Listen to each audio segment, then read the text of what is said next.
جب مکہ کے کافروں نے مدینہ پر حملے کی تیاری شروع کی تو ہر طرف خوف پھیل گیا۔ یا رسول اللہ، دشمن کا لشکر بہت بڑا ہے، ہم مدینہ کے گرد خندق کھودیں گے۔ پھر صحابہ کرام رضی اللہ تعالی عنہ نے مدینہ سے باہر ایک بہت بڑی خندق کھودنا شروع کر دی۔ دن رات محنت جاری رہی، ریت اڑ رہی تھی اور ہر طرف پھوڑوں کی آوازیں گونج رہی تھیں۔ پیارے ویورز، آخر یہ جنگ کیسے شروع ہوئی؟ کفار نے مدینہ پر حملہ کیوں کیا اور مسلمانوں نے اپنی حفاظت کیسے کی؟ آئیے جانتے ہیں اسلام کی تاریخ کے ایک عظیم مارکے کی داستان۔ 5 ہجری کی تمام لڑائیوں میں یہ جنگ سب سے زیادہ مشہور اور فیصلہ کن جنگ تھی۔ دشمن ہر طرف سے مدینہ کی طرف بڑھ رہے تھے اور مسلمانوں کے سامنے ایک بہت بڑا خطرہ کھڑا ہو چکا تھا۔ تب مدینہ کی حفاظت کے لیے شہر کے گرد ایک عظیم خندق کھودی گئی اور یہی وجہ تھی کہ یہ مارکہ جنگ خندق کہلایا۔ لیکن یہ صرف ایک جنگ نہیں تھی، یہ پورے عرب کے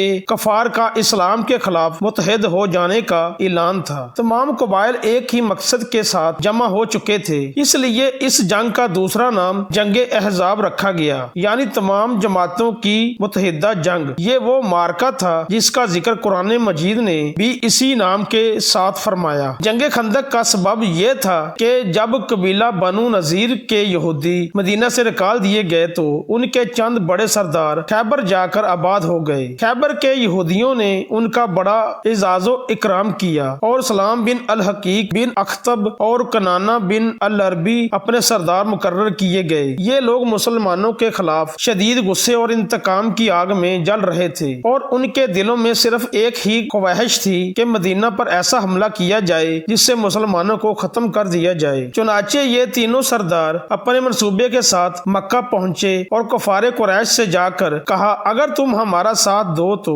ہم مسلمانوں کو صفائے ہستی سے مٹا سکتے ہیں۔ کفار قریش تو پہلے ہی اس موقع کی تلاش میں تھے، انہوں نے فوراً اس منصوبے کو قبول کر لیا۔ مکہ سے ساز باز کے بعد یہ یہودی سردار قبیلہ بنو خطفان کے پاس پہنچے اور خیبر کی آدھی آمدنی دینے کا لالچ دے کر انہیں بھی مسلمانوں کے خلاف جنگ پر آمادہ کر لیا۔ دیکھتے ہی دیکھتے تمام عرب کے بڑے بڑے قبائل ایک ہی مقصد کے لیے جمع ہو گئے اور اس طرح ایک عظیم لشکر تیار ہوا جس کی تعداد 10,000 تھی۔ اس پورے لشکر کا سپہ سالار ابو سفیان بن گیا اور اب مدینہ کی طرف بڑھنے والی تھی۔ ایک ایسی جنگ جو تاریخ میں جنگ خندق کے نام سے مشہور ہوئی۔ جب عرب کے مختلف قبائل اور کفار کی بڑی بڑی جماعتوں کے متحد ہونے کی خبریں مدینہ پہنچی تو پورے شہر میں ایک بے چینی پھیل گئی۔ یہ کوئی عام حملہ نہیں تھا بلکہ مسلمانوں کو مٹانے کے لیے خوفناک اتحاد تیار ہو چکا تھا۔ رسول اللہ صلی اللہ علیہ وآلہ وسلم نے فوراً اپنے صحابہ کرام رضی اللہ تعالی عنہ کو جمع فرمایا اور مشورہ شروع ہوا کہ اس عظیم لشکر کا مقابلہ کس طرح کیا جائے۔ حضرت سلمان فارسی رضی اللہ تعالی عنہ نے عرض کیا، یا رسول اللہ صلی اللہ علیہ وآلہ وسلم، اتنی بڑی فوج کا کھلے میدان میں مقابلہ کرنا مناسب نہیں، بہتر یہ ہے کہ مدینہ کے اندر رہ کر دفاع کیا جائے اور شہر کے کھلے حصے کے گرد ایک خندق کھود دی جائے۔ یہ ایک نئی حکمت عملی تھی جسے عرب میں پہلے کبھی نہیں دیکھا گیا تھا۔ مدینہ کے 3 طرف تنگ گلیاں اور کھجوروں کے گھنے باغات تھے، اس لیے حملے کا خطرہ صرف ایک سمت سے تھا۔ چنانچہ فیصلہ ہوا کہ اسی کھلے رخ پر ایک گہری خندق کھودی جائے تاکہ دشمن ایک ساتھ حملہ نہ کر سکے۔ 18 ذوالقعدہ 5 ہجری کو رسول اللہ صلی اللہ علیہ وآلہ وسلم 3,000 صحابہ کرام کے ساتھ خندق کھودنے میں مصروف ہو گئے۔ حضور صلی اللہ علیہ وآلہ وسلم نے خود اپنے مبارک ہاتھوں سے خندق کی حد بندی فرمائی اور 10 گز زمین 10 صحابہ میں تقسیم فرما دی۔ سخت محنت اور مسلسل جد و جہد مگر ایمان کی طاقت ایسی تھی کہ چند ہی دنوں میں وہ عظیم خندق تیار ہو گئی۔ یہ صرف مٹی کھودنے کا کام نہیں تھا، یہ اسلام کی دفاع کی ایک عظیم مثال تھی۔ خندق کی کھدائی جاری تھی، صحابہ کرام مسلسل محنت کر رہے تھے، ریت اڑ رہی تھی اور ہر طرف تھکن کے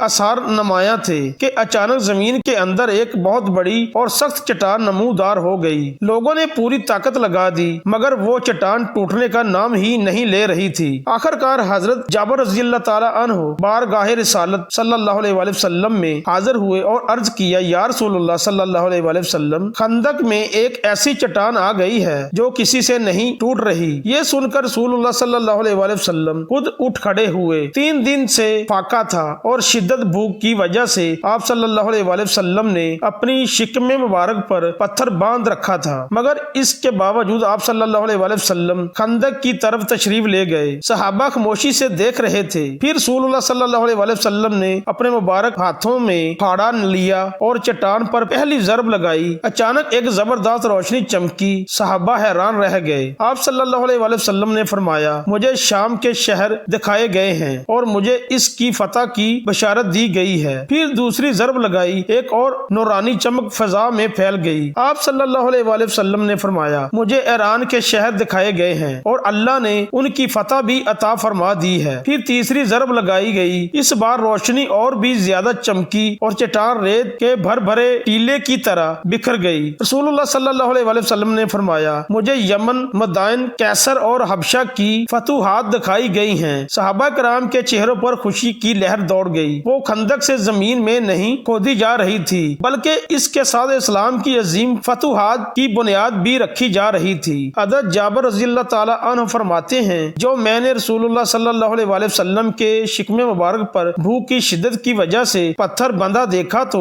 میرا دل بے چین ہو گیا، گویا فاقوں کی شدت تھی۔ صحابہ کرام کئی دنوں سے خندق کی کھدائی میں مصروف تھے اور بھوک سب پر غالب آ چکی تھی۔ حضرت جابر رضی اللہ تعالی عنہ سے یہ منظر دیکھا نہ گیا، چنانچہ وہ حضور صلی اللہ علیہ وآلہ وسلم سے اجازت لے کر جلدی سے اپنے گھر پہنچے۔ حضرت جابر رضی اللہ تعالی عنہ، میں نے رسول اللہ صلی اللہ علیہ وآلہ وسلم کو ایسی بھوک کی حالت میں دیکھا ہے کہ اب مجھ سے صبر نہیں ہو رہا، کیا گھر میں کچھ کھانے کو ہے؟ بیوی نے عرض کیا، گھر میں صرف ایک سا جو ہے اور ایک چھوٹا بکری کا بچہ۔ حضرت جابر رضی اللہ تعالی عنہ فوراً بولے، تم جلدی سے جو پیس کر آٹا گوندھو، میں بکری کے بچے کو ذبح کرتا ہوں۔ گھر کے اندر جلدی جلدی تیاری شروع ہو گئی۔ آٹا گوندا جا رہا تھا، گوشت تیار کیا جا رہا تھا، لیکن جاتے وقت بیوی نے فکر مند ہو کر کہا، دیکھنا صرف رسول اللہ صلی اللہ علیہ وآلہ وسلم اور چند صحابہ کو ساتھ لانا، کھانا بہت کم ہے، کہیں مجھے رسوا نہ کر دینا۔ حضرت جابر رضی اللہ تعالی عنہ خندق پر واپس آئے اور آہستہ سے عرض کیا، یا رسول اللہ صلی اللہ علیہ وآلہ وسلم، میں نے ایک سا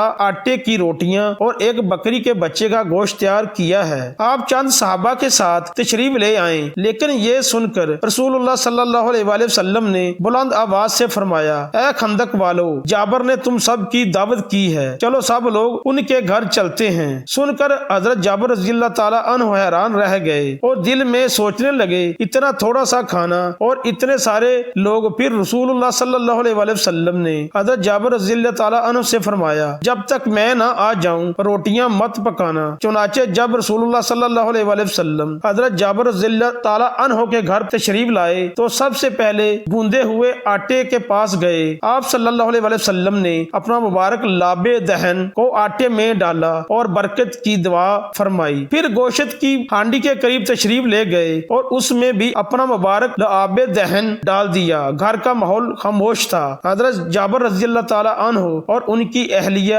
حیرت اور امید کے عالم میں یہ سب دیکھ رہے تھے۔ رسول اللہ صلی اللہ علیہ وآلہ وسلم نے فرمایا، اب روٹیاں پکانا شروع کرو اور ہانڈی کو چولہے سے مت اتارنا۔ پھر روٹیاں پکنی شروع ہوئیں اور ہانڈی سے خوشبو اٹھنے لگی۔ حضرت جابر رضی اللہ تعالی عنہ کی اہلیہ گوشت نکال نکال کر لوگوں کو دینے لگی۔ ایک کے بعد ایک صحابہ کرام کھاتے گئے، ایک کے بعد ایک صحابہ کرام کھاتے گئے۔ بھوک سے نڈھال وہ لوگ اب سکون اور خوشی کے ساتھ کھانا تناول کر رہے تھے اور پھر ایسا منظر سامنے آیا جسے دیکھ کر سب حیران رہ گئے۔ 1000 آدمیوں نے پیٹ بھر کر کھانا کھایا لیا، مگر آٹا اتنا ہی باقی تھا جتنا شروع میں تھا اور ہانڈی اب بھی چولہے پر ویسے ہی جوش مار رہی تھی، صرف کھانا نہیں تھا۔ یہ رسول اللہ صلی اللہ علیہ وآلہ وسلم کی مبارک ہاتھوں کی برکت تھی، وہ برکت جس نے تھوڑے کو بہت زیادہ بنا دیا۔ جب خندق مکمل تیار ہو گئی تو رسول اللہ صلی اللہ علیہ وآلہ وسلم نے فوراً مدینہ کی حفاظت کے انتظامات شروع فرما دیے۔ عورتوں اور بچوں کو مدینہ کے محفوظ قلعوں میں جمع کر دیا گیا تاکہ وہ دشمن کے حملوں سے محفوظ رہیں۔ پھر رسول اللہ صلی اللہ علیہ وآلہ وسلم نے حضرت ابن ام مکتوم رضی اللہ تعالی عنہ کو مدینہ میں اپنا نائب مقرر فرمایا اور خود 3000 مہاجرین و انصار کے لشکر کے ساتھ مدینہ سے روانہ ہوئے۔ اسلامی لشکر سیل پہاڑ کے دامن میں آ کر ٹھہرا۔ سیل پہاڑ رسول اللہ صلی اللہ علیہ وآلہ وسلم کی پشت پر تھا اور سامنے وہ عظیم خندق موجود تھی جسے مسلمانوں نے دن رات محنت کر کے تیار کیا تھا۔ ادھر کفار قریش اور ان کے اتحادی 10,000 کے عظیم لشکر کے ساتھ مدینہ پر حملہ آور ہو چکے تھے۔ تین طرف سے کفار کا لشکر اس شدت سے امڑ کر آیا کہ مدینہ کی فضا گرد و غبار سے بھر گئی۔ گھوڑوں کی ٹاپیں، ہتھیاروں کی جھنکار اور جنگی نعروں نے ہر طرف خوفناک منظر پیدا کر دیا۔ کفار کے لشکر کو دیکھتے ہی ان کے چہروں کا رنگ بدل گیا، دلوں میں چھپا ہوا نفاق اب ظاہر ہونے لگا تھا۔ وہ بہانے بنانے لگے اور رسول اللہ صلی اللہ علیہ وآلہ وسلم سے واپس جانے کی اجازت مانگنے لگے۔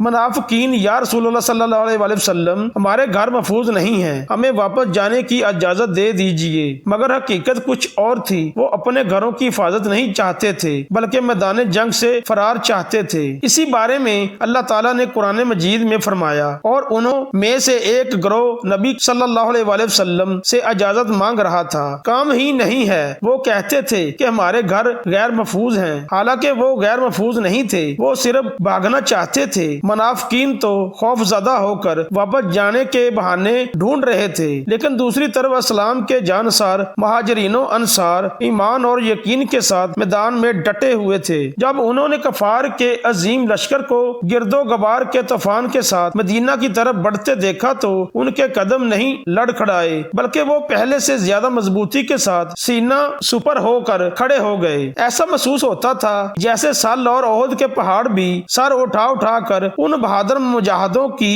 استقامت کو حیرت سے دیکھ رہے ہوں۔ تلواریں ہاتھوں میں تھیں، دلوں میں اللہ پر یقین تھا اور زبانوں پر سچائی کے الفاظ۔ یہی وہ وعدہ ہے جو اللہ اور اس کے رسول صلی اللہ علیہ وآلہ وسلم نے ہم سے فرمایا تھا۔ اور جب مسلمانوں نے کفار کے لشکروں کو دیکھا تو بول اٹھے، یہ تو وہی منظر ہے جس کا اللہ اور اس کے رسول صلی اللہ علیہ وآلہ وسلم نے ہم سے وعدہ کیا تھا، اور اللہ اور اس کا رسول سچے ہیں۔ اور اس منظر نے ان کے ایمان اور اطاعت کو مزید بڑھا دیا۔